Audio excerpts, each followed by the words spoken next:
Hi, I'm Hal Roberts. This is Bridge City News. Here's some of the top stories we've been following. Many politicians are speaking out against the Trudeau Liberals' new proposed gun ban legislation. Hog producers across Western Canada are scrambling following the temporary closure of one of our country's largest hog slaughter facilities. And certain Indigenous peoples in Canada are receiving a $500,000 grant addressing diabetes issues within their communities. Your nation, your province, your southern Alberta. From the heart of Lethbridge, it's Bridge City News with Hal Roberts. Thanks so much for joining us. The closure of one of the largest hog slaughter facilities in Canada is causing major headaches for producers in Western Canada. The COVID-19 outbreak linked to the Olymol plant in Red Deer has affected 343 employees, including one death. Mark Ferguson, manager of Sask Pork, says 800,000 Saskatchewan market hogs are shipped to the Olymol plant each and every year. Darcy Fitzgerald, executive director of Alberta Pork, says producers in our province ship around 48,000 hogs per week to Olymol. He says Alberta hog farmers are faced with a dire emergency and need to consider their options. Prime Minister Justin Trudeau says the newly tabled gun legislation allowing municipalities to ban handguns through bylaws will restrict their possession, storage, and transportation. Trudeau says those who violate those bylaws could face jail time. We're backing up the cities with serious federal and criminal penalties to enforce these bylaws, including jail time for people who violate these municipal rules. Again, these are the strongest measures to fight gun violence our country has ever seen. Federal Conservative leader Aaron O'Toole says his party will always support a common-sense approach when it comes to gun legislation, and unfortunately, this ain't it. Just a few weeks ago, Mr. Trudeau's Liberals voted against a measure to try and stop the illegal smuggling of firearms from the United States, which is the problem here. And I think Mr. Trudeau misleads people when he tries to suggest that buying things back from hunters and other Canadians who are law-abiding is somehow going to solve the problem of shooting and criminal gang activity in the big cities. It's ignoring the real problem, and it's dividing Canadians. One of our political reporters says a number of provinces are taking issue with the Fed's proposed new gun ban legislation. Brian Lilly says police in Ontario are concerned that this still does not address the illegal guns making their way into our country. The commissioner of the Ontario Provincial Police that looked after much of the province for many years, Chris Lewis, he was out there today saying this will not deal with gun crime, the municipal handgun ban. He called it ridiculous and said the guys that have illegal handguns now will still have illegal handguns. The only change will be the law-abiding guys might have to turn theirs over or move them somewhere else.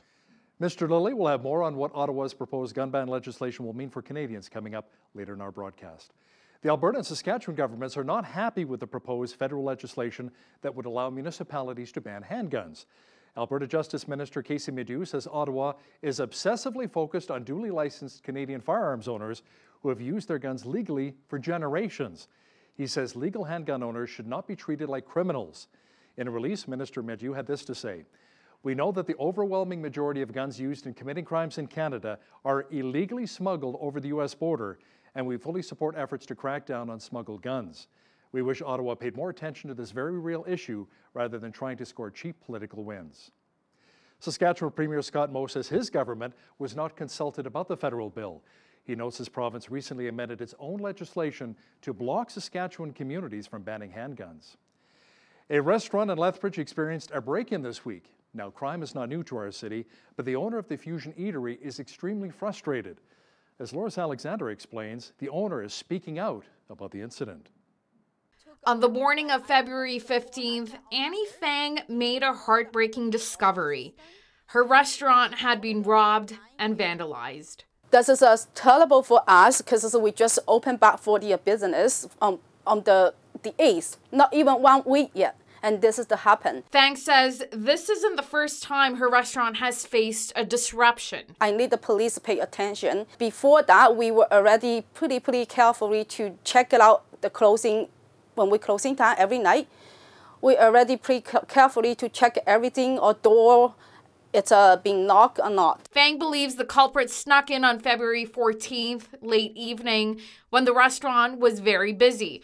and hid out until they left for the day. Police find the fingerprint here, and then as well as inside the corner there. The damage done and items stolen was extensive and was worth approximately $30,000. He took my 7 pieces of iPad and then breaking up my ordering system for the main computer to control all of the ordering system, as well as he took my laptop as well for my personal information, everything inside. This is terrible. I need to change all of my password inside there.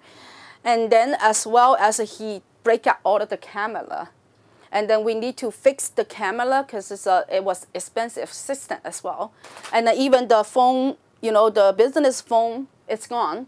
My phone, and then I don't have any phone call right now because there's no phone here. And he cut off all of the line. The investigation is ongoing, and in the meantime, Fusion Barbecue will need all the community love and support it can get. For Bridge City News, I'm Loris Alexander. The Lethbridge police are dealing with sexual assault allegations against a former employee. The CBC first broke the story of Bill Kay, who spent 35 years with the LPS and recently resigned from a victims advocacy group after one of his clients, who's a domestic violence survivor, claims she felt forced into a sexual relationship with him. The woman claims Kay initiated an unwelcome sexual relationship with her when he was part of the Domestic Violence Action Team in Lethbridge. Kay has not been charged and the allegations have not been proven in court. The client, named Emma in the report, says she first met Kay in 2018 when she was 25 and he was 58. In a text obtained by Bridge City News, the woman called Emma had this to say about the incident. I can tell you what LPS is doing is extremely offensive and reflects on what they have done this entire time, acting in self-interest and covering themselves. They are trying to discredit me. I have kept copies of every email and noted all conversations. In a release earlier today, Lethbridge Police had this to say. The Lethbridge Police Service is aware of the sexual assault allegations against a former employee and has been made aware that a formal complaint has been filed with Coaldale RCMP. The alleged incidents are reported to have occurred long after the staff member retired from the police service in 2014. Although the incidents are alleged to have occurred within the city of Lethbridge, Coaldale RCMP were requested to continue with the investigation to avoid any conflict of interest. Libraries and book lovers across the country are celebrating I Read Canadian Day. Initiated by author Eric Walters, it's a national day of celebrating books written by Canadians for young people. It honors the richness, diversity, and breadth of Canadian literature. Well, it's a fairly new initiative. It's been out for a couple of years now, and it's to get people to, obviously, one, read Canadian, recognize Canadian, but also to bring together the country, and this is, a great time to do that. This morning, Prime Minister Trudeau did a book reading from his house, and so it's something that's been put together by the libraries, by the Canadian authors, by the bookstores, and schools. So it's unfortunate this week in Alberta that the kids are out of school, but a lot of the teachers that we've talked to have actually run the program for the whole month. I Read Canadian organizers recommend that all Canadians read a book written by a Canadian author for at least 15 minutes today. Have you ever wondered about some of the items you see that are made in and around Lethbridge? The Galt Museum and Archives have introduced their newest exhibit called Made in Stories of Stuff. As Mike Aquin explains, this exhibit will highlight items that were handcrafted, manufactured, or have a story related to our city.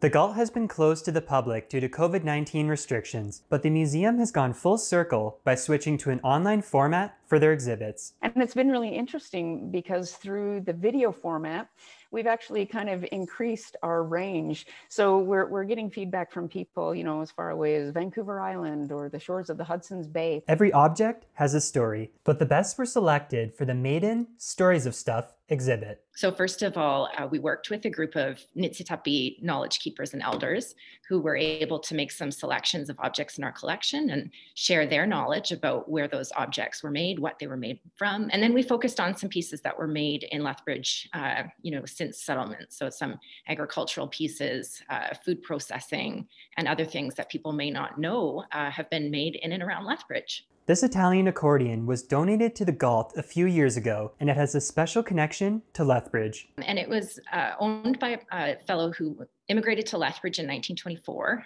but he had it made for him in Italy, which was his homeland.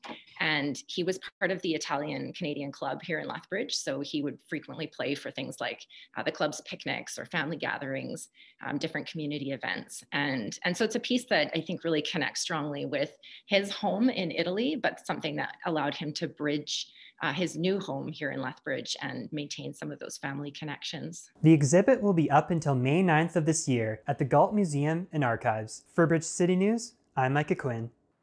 There's an initiative designed for men who are interested in leading healthier lives. The Hockey Fans and Training Program will give men a chance to join a healthy lifestyle program. The initiative is partnered with the Lethbridge Hurricanes, and Dr. Brendan Reagan is the head coach for the Hockey Fans and Training Program. He says the residents of Lethbridge will have a chance to make their way to the NMAG Centre and experience some behind-the-scenes action with the Lethbridge Hurricanes.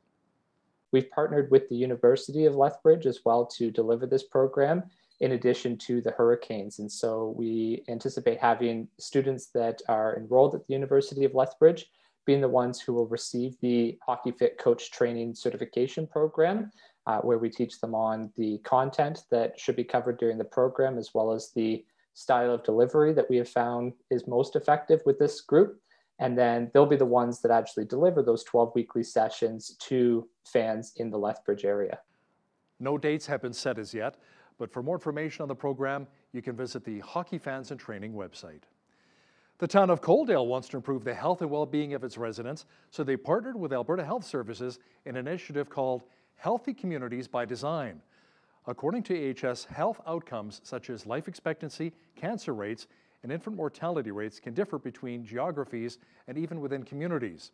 So it's important to understand this in order to make changes. My understanding is Alberta Health Services, in partnership with a few of the academic institutions in the province, have built a tool that basically looks to measure how community stakeholders perceive their community is achieving or is related to positive or negative health outcomes in their daily lives. One that I found quite interesting, and I hope that we can implement it here in Coaldale, is what Pincher Creek actually achieved with identifying they wanted more space that was shaded and more focus on protection from the harmful impacts of too much sun. And we certainly had feedback from a lot of folks in the community that Coaldale could use some shaded areas in some of its parks near playgrounds. AHS began the initiative around 5 years ago, and in that time, they've helped more than 100 communities across the province improve their overall health. The province announced that over the past 24 hours, 277 new cases of COVID-19 have been identified. There are currently 370 people in hospital with the virus, along with 16 intensive care. Sadly, 7 more Albertans have died from the virus. There are 4,857 active cases in Alberta. Now, fortunately, close to 123,000 Albertans have also recovered from COVID-19. Our province's Chief Medical Officer of Health, Dr. Dina Henshaw, says even though the economy is reopening in our province, we should not become complacent. Complacency is always a risk, and it's important, again, that we continue to remind ourselves and each other of the fact that it's only because we are following these rules and these measures are in place that we are able to move forward with these easings of restrictions. So absolutely, we need to continue to be vigilant, and we can't let complacency get in the way. Because if we do start to see the slipping aside of the measures, and especially if that happens before we're able to get widespread vaccination underway, then the result will unfortunately be a rise in cases, which likely, again, if we're not able to get that under control with the other mechanisms we have like contact tracing, may need to have additional public health measures implemented again, which none of us want to see happen. BC's provincial health officers are concerned that cases of COVID-19 are trending up in certain jurisdictions, in particular the Fraser Health region. Dr. Bonnie Henry says when it comes to transmission of the virus, they want the reproduction number below 1, which right now it is not. How many people, on average, is a single case transmitting to? And if it's above 1, we know that that means growth can happen very quickly. And in the last week, we started to see this rise above 1 in some regions of the province, particularly in the Fraser Health region. While the numbers seem like they're reasonable, The fact that we're seeing an increase in the reproductive number means that we're not having those safe interactions as much as we need to be. We need to reduce the transmission events that are happening in our community. Meanwhile, in Saskatchewan, Premier Scott Moe says current public health restrictions that were set to expire on Friday have been extended until March 19th. He says that means households are still banned from having visitors. Other measures remaining in effect include a ban on sports teams playing games and the closure of bingo halls. The province says this week marks the second in which daily cases have fallen below 200. Just 136 new infections were reported on Tuesday, along with 3 more deaths. Saskatchewan Premier Scott Moe says when it comes to immunizations, they're ready to roll. They just need more to arrive from Ottawa.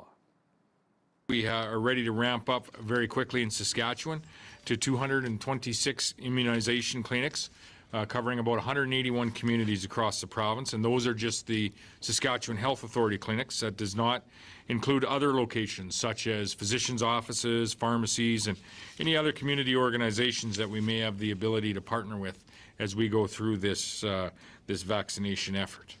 Prime Minister Justin Trudeau says he spoke with the head of Moderna and that Canada is on track to receive 2 million COVID-19 vaccine doses by the end of March. He says vaccine delivery will ramp up in April with more doses to come.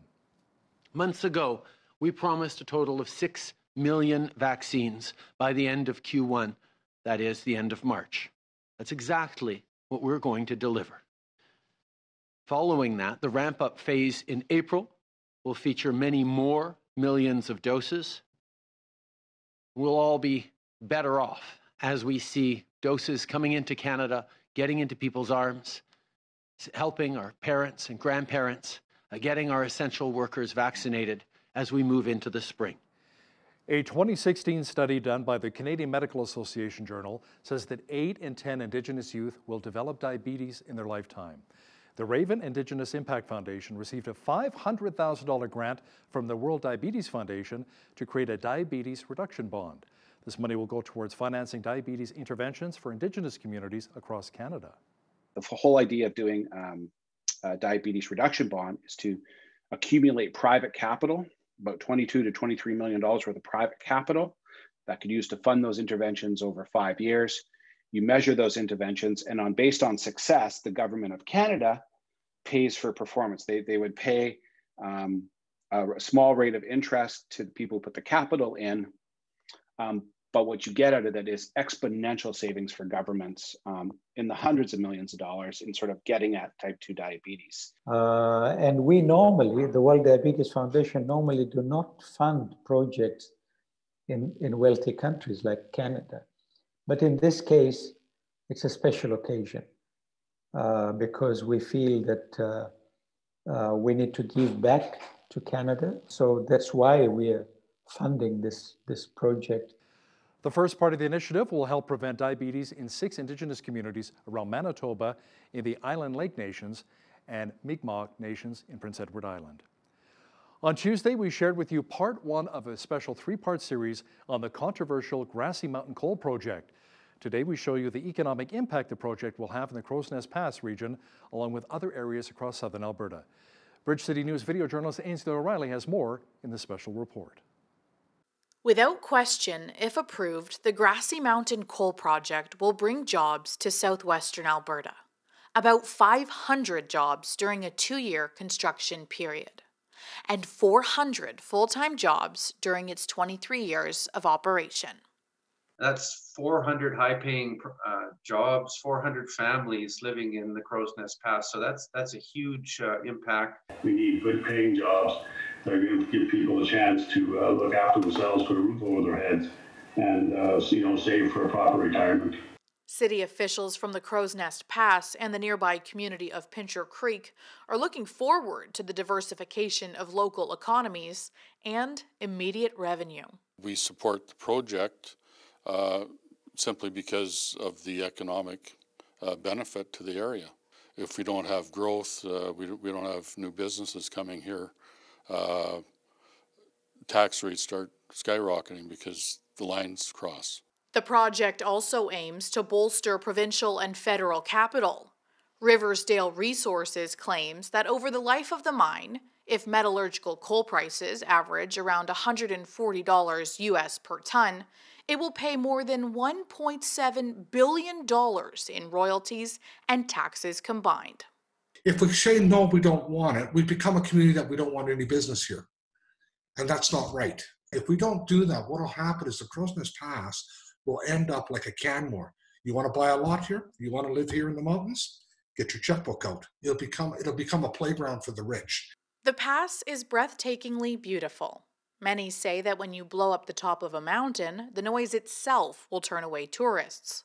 In 2016, tourism in Alberta drew in $8.5 billion. The province even created a 2-year strategic report for the Castle Mountain region to bring in tourists, highlighting the region is valued for its headwaters, biodiversity, and it also serves as a wildlife corridor.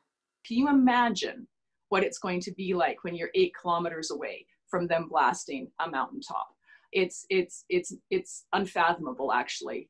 Not to mention the coal dust, the rail outload, the 47 kilometers of conveyor belt that's going to cut through one of the most pristine areas in Alberta to get the material to market, all predicated on a fictional price of metallurgical coal. What is the consequence to a beautiful mountain community of losing all of the progress that you've made over the years in attracting people to that community for outdoor recreation?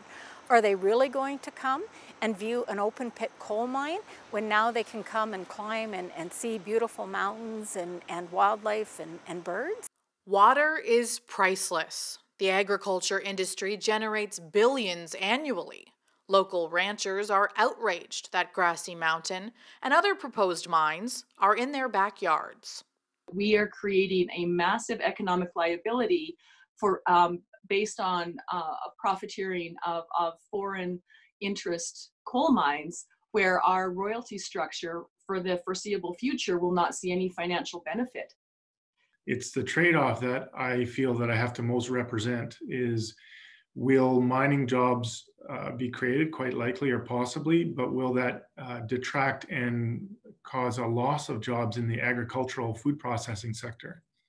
It has been said that Alberta is liquidating assets. Like any commodity, the price of coal over the next 23 years can only be predicted.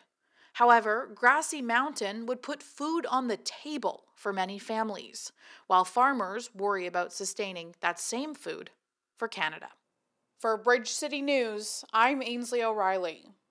Tomorrow, Ainsley will examine the environmental impact of open pit coal mining, not just on our landscape, but also on our water supply. Don't miss part 3 of the Grassy Mountain Coal Project that's coming up tomorrow. It was nice not having to plug in our vehicles again today. The cold Arctic air mass has moved on, and we should be seeing plus temperatures very soon. A full look at the weather forecast is on deck. Well, we had kind of a mixed bag today. Clouds with some flurries in areas of southwestern Alberta, then the clouds cleared. Jeanette Roche is here now with a full look at the weather picture. Jeanette, the mercury has been climbing and we could see plus value temperatures again very soon? Yeah, very soon actually, Hal. As soon as Friday, we could see that temperature climb up to plus 3 degrees. But until then, we are still going to be dealing with nasty wind chill factors, particularly overnight tonight and into tomorrow morning. With the wind chill, it could feel like around minus 25. But by later on tomorrow, Thursday, minus 3 will be the high temperature.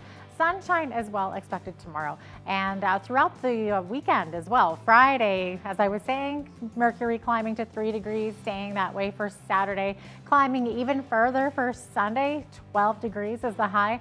And then look at that temperature on Monday up to 7 degrees the high for Sunday, 12 for Monday. That's what I was trying to say. Mix of sun and cloud. I'm loving those plus temperatures though. 6 degrees the high for next Tuesday. So those pluses will certainly get us out of this range right here, which is the average range for this time of year. Average high 2 degrees, average low minus 10. 16 was our high temperature back in 1943, and in 1942 it was a chilly minus 33. 7:37 is when the sun woke up this morning, and our sunset this evening will be at 5:53 p.m., giving us more than 10 hours of sunlight. Doesn't seem like that long ago we had like around 8. So lots of rain expected tomorrow on the west coast. Vancouver particularly, we got some rain turning to wet snow by the afternoon.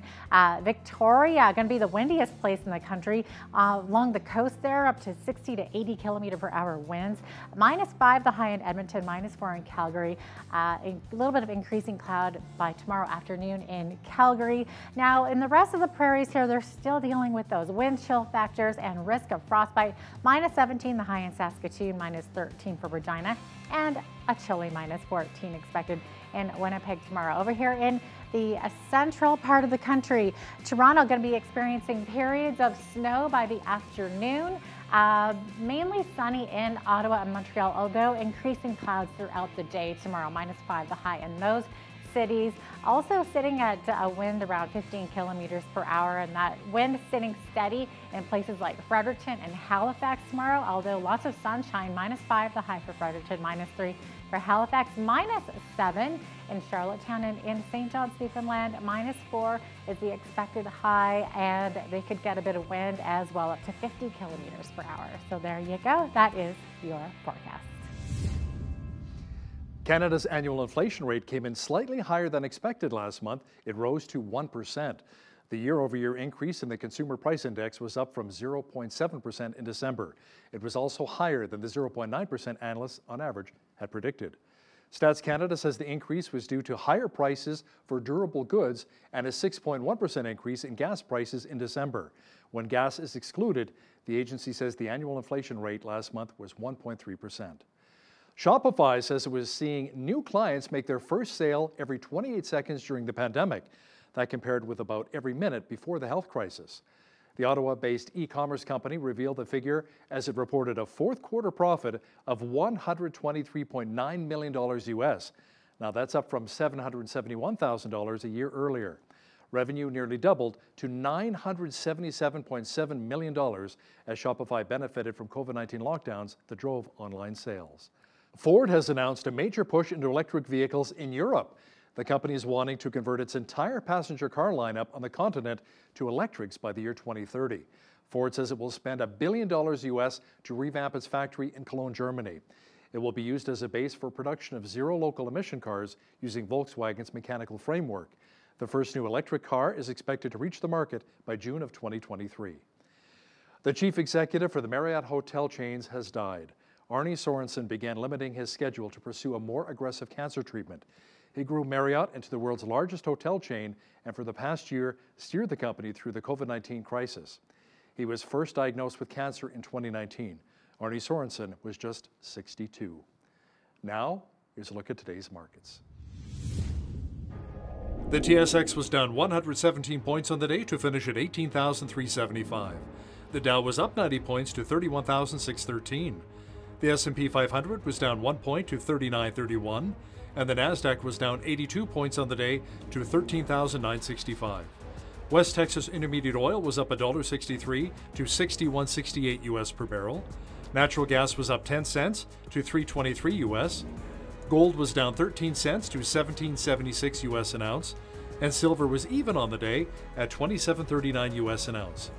Wheat is at $307 per metric ton, barley's at $312, canola's at $7.47, and corn is at $341 per metric ton.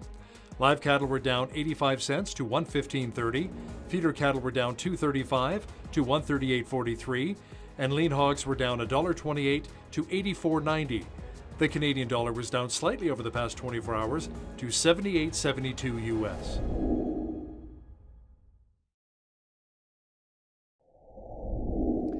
Recapping one of our top stories this hour, the closure of one of the largest hog slaughter facilities in Canada is causing major headaches for producers in Western Canada.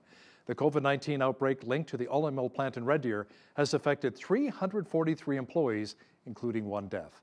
Mark Ferguson, manager of Sask Pork, says 800,000 Saskatchewan market hogs are shipped to the Olymel plant each and every year. Darcy Fitzgerald, executive director of Alberta Pork, says producers in our province ship around 48,000 hogs per week to Olymel. Many Canadians are speaking out against the Trudeau Liberals' proposed gun ban legislation. Political reporter Brian Lilly explains what concerns police and politicians have with it. That Q&A with Mr. Lilly is coming up. The new gun control legislation has been tabled in Ottawa, but despite claims it is targeting smuggling at the border, this is really about maybe something else. To speak about this more on topic is political reporter Brian Lilly, joining me once again from Toronto. Brian, is this actually more about seizing guns from law-abiding gun owners? That's what the majority of the bill deals with. I mean, there's a little bit of an increase in some penalties for smuggling guns across the border, but most of this is not about dealing with the very real problem of gun crime in Canada. And you don't have to live in the major cities to be dealing with gun crime anymore. The increase in the drug trade, especially with opioids and the fentanyl crisis that has spread into every community in the country, well, that has been accompanied with an uptick in gun violence. So the drug dealers are using illegal guns to protect their illegal stash, and this bill deals mainly with how someone like you or I that has taken a safety course, passed a background check, been vetted by the RCMP, is continually vetted by the RCMP, how we handle, store, or surrender our firearms. So, you know, back in May, there was the 1,500 the list that here's all the types of rifles that we have banned, the so-called military-style assault rifles. That is a bogus term. That list has continued to grow, and this legislation is to solidify what they started in May. You know, there was talk of how they'll put more resources into the border, but my reading of the press release, the backgrounder in the legislation is they're talking about old money. They're going to spend more money buying back guns from people who have never committed a crime than they will spend on dealing with the border where there is crime. Yeah, we'll talk about that more in just a moment here. Now, Brian, one of the proposals would be to allow municipalities to ban guns, but only if their province or territory allows it.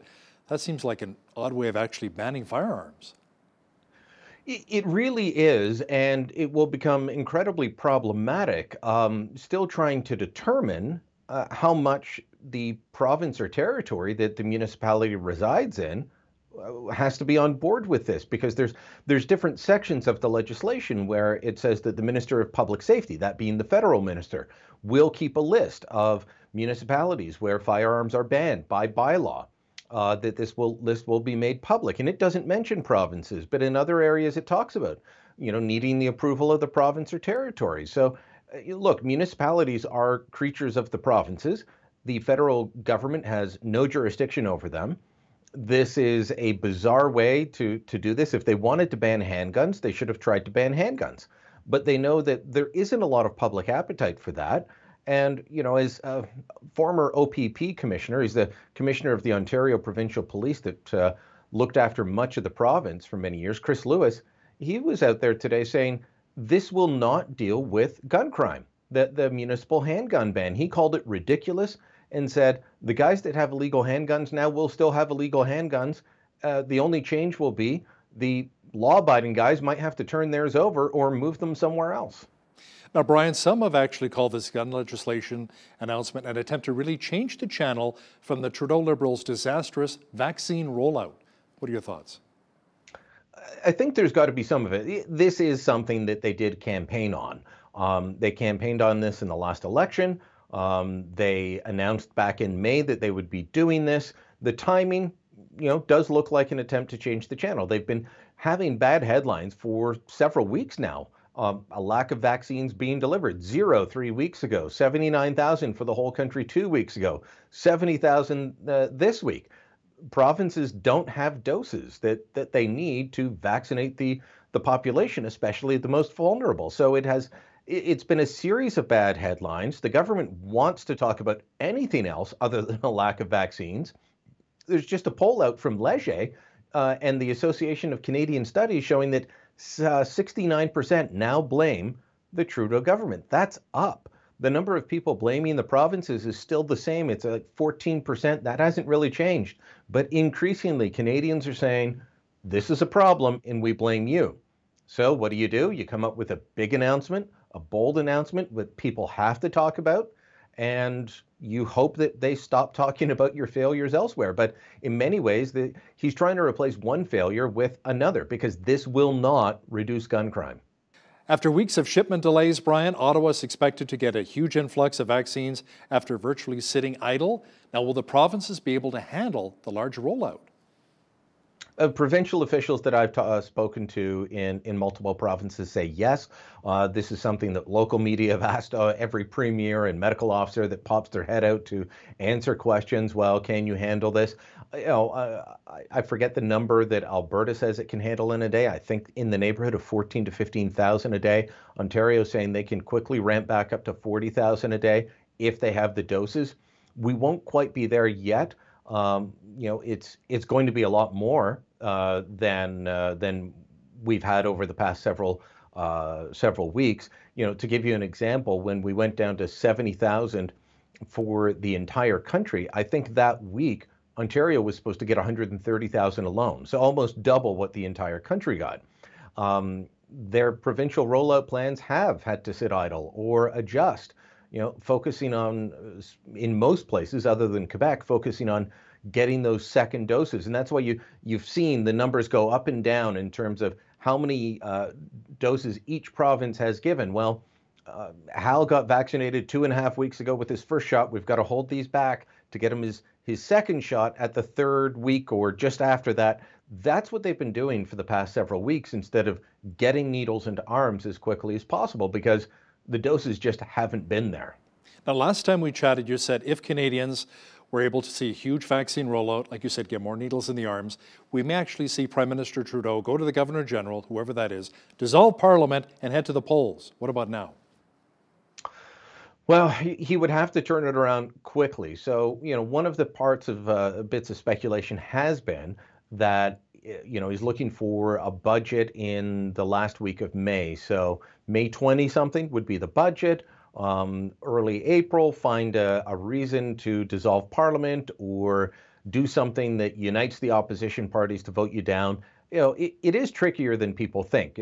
People think that it's really easy to engineer your own downfall. Having covered multiple minority governments, it's not that easy. So, most likely he would just say, look, we need a new mandate, ask for the dissolution of Parliament, and go to the polls.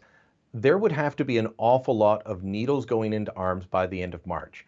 And I'm sorry, by the end of March, if we get all the doses that we're supposed to get, and Pfizer's been delayed by this big snowstorm in the US. Moderna doesn't know what they're going to be giving us at the end of this month, and they're up in the air for the remainder of the time.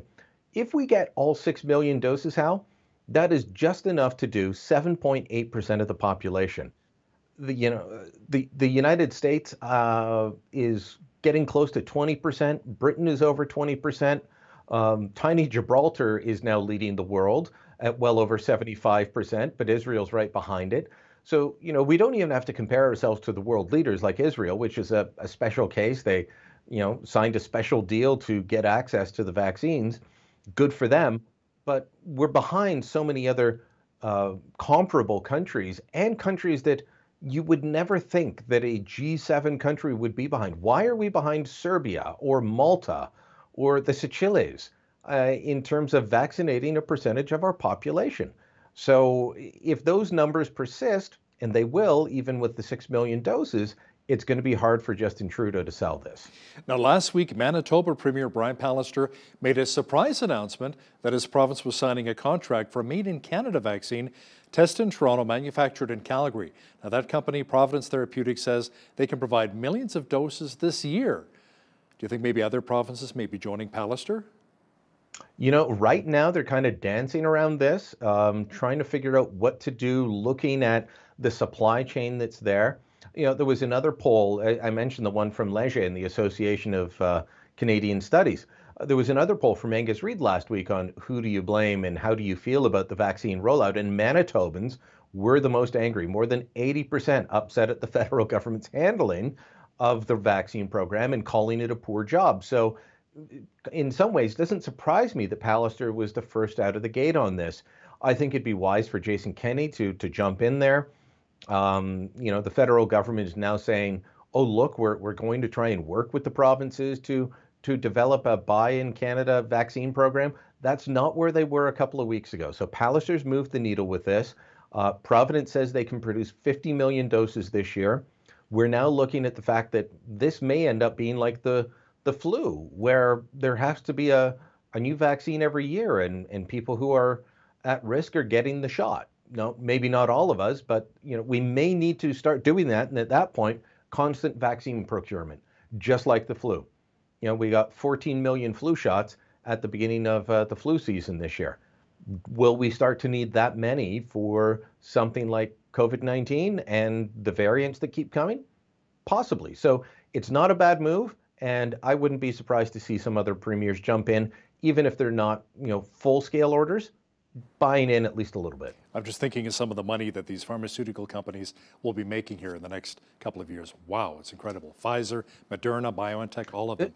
Some are actually making their vaccines at cost or with a very small margin. It really depends. Some of them, I'd have to go through and check each list, so I don't want to say for sure, but some of them are doing it that way just to get the vaccine out there. So good on them. Yeah.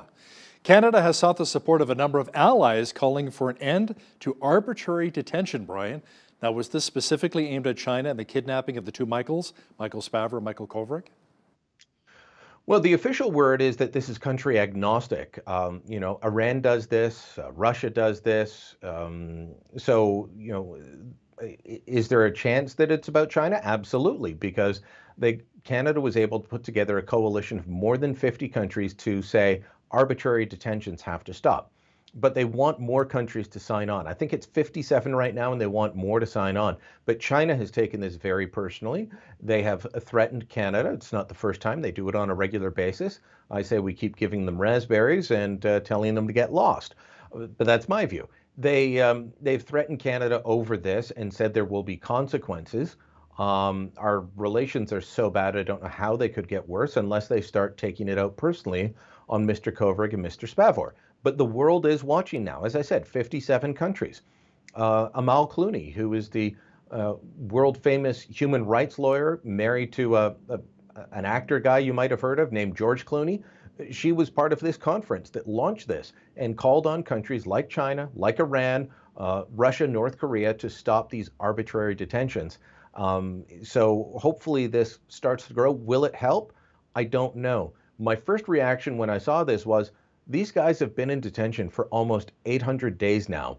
This should have been done a while ago, but apparently it took more than a year of talking behind the scenes to get all these countries on board. Good on them for being there now. Political reporter Brian Lilly joining me once again from Toronto. Thanks so much, Brian. Thank you, Hal. The COVID pandemic has impacted everyone, but imagine how much worse this would all feel if you were in a strange country, not knowing the language, and cut off from family and friends back home. There are close to 341,000 newcomers to Canada, and a number of them are right here in Lethbridge. Joining me to speak about how they are getting the help that they need during this pandemic is Jackie French, the Executive Director of Southern Alberta Ethnic Association. Jackie, thank you so much for joining me today. No problem. Thank you for having me. Now, first off, let's talk a little bit about what the Southern Alberta Ethnic Association does and why it exists. We've been here, well, not in this location, but we've been in existence for just over 40 years. And basically, we are a multicultural hub. So we allow different cultural groups to come in and showcase their culture through events and presentations. So it allows different cultural groups to celebrate their holidays and festivals and their culture while welcoming the community and having them participate and learn about the different cultures that we have within our groups. So with all these newcomers here to Canada, and of course a number of them are here in Lethbridge, how many different languages and cultural backgrounds are represented in your membership, Jackie? So we have about 25 different groups that are members here at the Multicultural Center, and of which many different languages. So one group, for example, might have 5 or 6 different languages within that group. So it's tough to say how many languages exactly, but for our membership, we have about 25 different groups. And how many different translators do you have? Well, translators, we get from Lethbridge Family Services.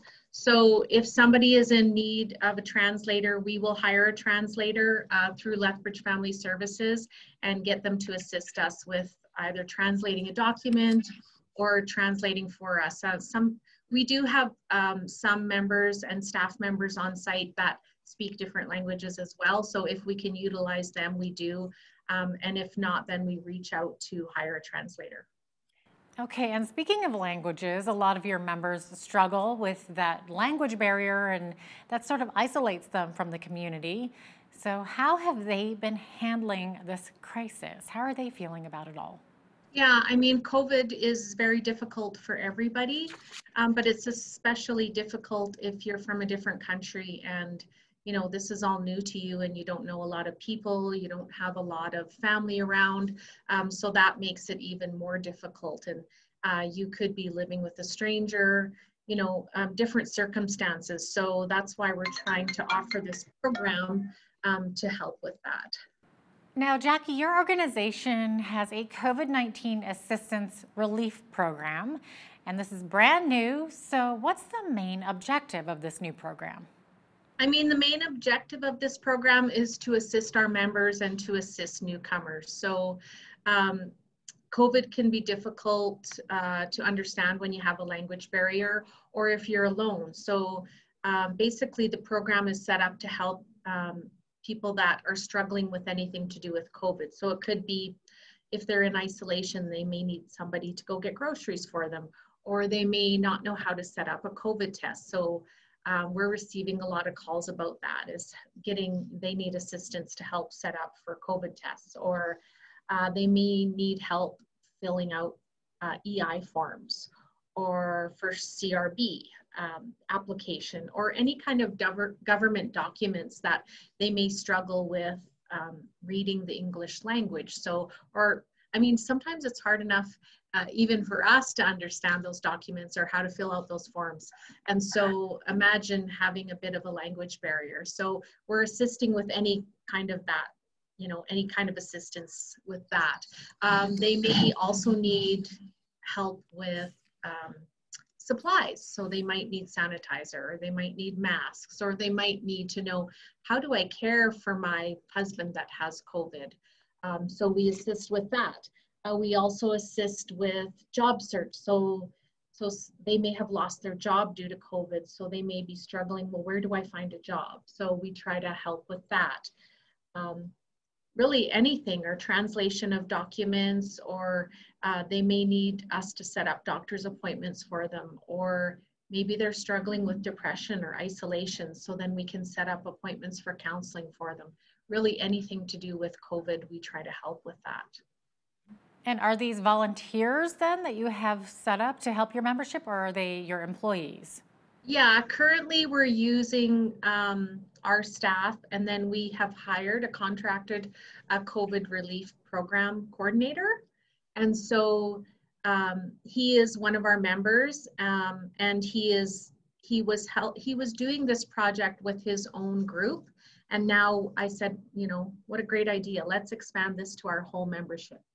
And so we applied for some funding, got some funding, and now he is contracted, and he's in the office here twice a week, Monday 9 to 3 and Thursday 3 to 7 for drop-ins, but he's accessible at all times. So they can contact the office and we can put them in touch with Santos, or they can pop into the office and we can put him in touch with Santos. He can be here in a matter of 10 minutes. So we set up a couple days a week where he's in the office for drop-ins, or he sets up appointments during those time, but really he's accessible any day of the week. I'm sure he's quite busy these days. Yeah, he is quite busy with this, actually. So we're finding that a lot of the members are utilizing it and needing some help. So I'm glad, you know, I'm glad that we're doing it, but we want to just make sure we're reaching everybody with our membership and newcomers. So letting them know that we're here if they need any assistance. And what are the biggest resources your members are struggling to access? Most of them, like I said, are supplies. So if they are if they are in isolation and they need groceries or they need masks or sanitizer, we can take that to them. We can go get groceries for them. They just e-transfer us the money or give us the money when we get there, but we can make sure that we get the supplies to them if they're in need. A lot of them have been reaching out to fill out, EI, permanent resident card renewal. We've had some of that. We've had, we need help filling out the CRB, setting up appointments for COVID testing. They're not sure where to go. Reading government documents, they might need a translator. And then we also are we're in touch with the public health on a weekly basis. And so we're trying to update and send out that information to them, or if there's a real language barrier, we might call and have that information translated to them. You'd mentioned they're able to access counseling as well. So what types of counseling are they being offered? Mostly it's isolation and depression issues, right? I think there's a lot of the community in the world really struggling with depression right now because of COVID. And so if we have had some people reach out to us for that reason, and so then we would refer and set up appointments for that counseling services. And Jackie, what have you been hearing back from the membership about this program? The feedback that our coordinator has been getting is just people are really grateful for the help. Because of the lack of understanding and the struggles, people are just really glad that we're here and that we can give them some kind of assistance. So we even had somebody reach out to us, which is probably the best story I can tell you. I think he reached out to us because he needed some groceries. And then when our coordinator went there, he was in extreme pain, and he was a 73-year-old man. And didn't have any family here. And so our coordinator actually took him to emergency and then got a volunteer to go there and sit with him. And then, until he could get through emergency and then return home. And also that person was struggling a lot with finances, because living on an old age pension is very low income. And so he had some health problems, and so our coordinator was also able to help him and get him set up with AISH. And so that's probably currently our biggest helpful success story. But there's several people just reaching out that we're helping, and they're just happy that they're getting some assistance. It sounds like a really great program, Jackie, and maybe talk a little bit about some of the other projects the Southern Alberta Ethnic Association is working on. Normally we do some great programming, some cultural programming where we have big festivals and events, and due to COVID, we haven't been able to do that. So one thing that we are able to still do in a little bit different, safer manner is our Taste of events. So pretty much every month we have a Taste of event where we make a different, one of our membership groups comes in and makes a cultural dinner from back home. And then we do a pickup dinner. And so what we've been trying to do to make it a little bit more fun and educational for the community is we'll set up a little bit of a display when people come in to pick up their meal. We might have a video playing of some background of that culture. We'll have a flat sheet with some information about that culture and about the food that they're eating, and some display items that they can look at. But we do have some inclusion and diversity workshops that we're working on. So we're hoping to reach out to some of those companies, or if there is a company out there that has a lot of newcomers working there and immigrants, please reach out to us, because we can help with some training for that.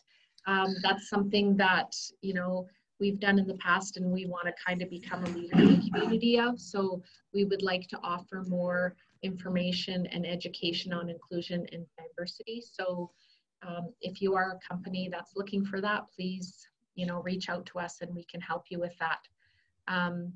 In the past, we will have some more upcoming, we do a lot of language courses online. So in different language, it might be Japanese or whatever. I think we did one in Arabic that we'll probably do again, because that one was quite popular. Spanish is very popular, so we'll be running some more language courses online, and those are free to our members. And with COVID, I think we had a small fee before, and we may even offer it for free. But anyway, watch our website and our social media platforms, or feel free to contact us and we can put you on our email out list. Make sure that you get all that information. Come January, we've partnered with the library, the Lethbridge Library, so we'll be offering Canadian citizenship courses, and just trying to do some different things. We have to pivot our programming a little bit to more online stuff as versus in person, unfortunately, due to COVID. So we're trying to pivot that programming and make sure we're still helping our members and the community to educate them on different cultures and in a fun and inviting way. And how can viewers look you up and get in touch? What's your web address? So our address is saea.ca, and our phone number is 403-320-1577, and our email is info@saea.ca. And you're located right here in Lethbridge. What's your address? Yeah, we're located at the Multicultural Center. So it's the Southern Alberta Ethnic Association, but we manage the Multicultural Center, and we are located here. And our address is 421 6th Avenue South. And we really do have a beautiful facility here. And so part of the other thing that we do here so that we can stay afloat is we have facility rentals. And because of COVID, of course, we're just doing small things right now, but we have a beautiful facility here with a couple great ballrooms and a couple great meeting rooms. So come down and visit, or look us up if you're having a small wedding or a small meeting. Jackie French, Executive Director of the Southern Alberta Ethnic Association, thank you so much for joining me today. No problem. Thank you for having me. I'm Jeanette Roche on behalf of all of us here at Bridge City News. Thanks for watching.